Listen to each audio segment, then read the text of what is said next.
యుద్ధమైతే ఆగే పరిస్థితి లేదన్నటువంటి విషయం స్పష్టమైపోతుంది. ఇరాన్ తాజాగా advanced missiles first time release చేశామని ప్రకటించింది. ఓ పక్కన ఇజ్రాయెల్ నిన్ననే దారుణమైనటువంటి దెబ్బలు కొడితే ఇప్పుడు ఇరాన్ మొన్న ఏవైతే ప్రత్యేకించి మిస్సైల్స్ ద్వారా బాలిస్టిక్ మిస్సైల్స్ ద్వారా ఇజ్రాయెల్ని కొట్టిందో ఇప్పుడు తాజాగా ఇరాన్ అడ్వాన్స్డ్ మిస్సైల్స్ వాడామని చెప్తోంది.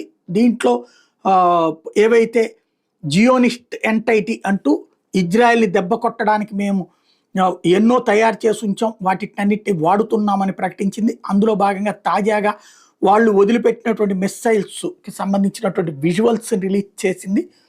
తద్వారా యుద్ధం ఆగే పరిస్థితి లేదు. ఓ పక్కన అరబ్ దేశాలు యుద్ధాన్ని విరమింపచేసేటటువంటి ప్రయత్నం చేయమని ట్రంప్ను కోరుతున్నారు. ఇరాన్ వాళ్ళని అడిగి వాళ్ళ ద్వారా అవతల కోర్పించే ప్రయత్నం చేస్తే, మరొక వైపున ట్రంప్ కానీ ఇటు ఇజ్రాయెల్ కానీ ఎక్కడ ఆగే పరిస్థితి కనిపించట్లేదు. రోజు రోజుకి ఇష్యూ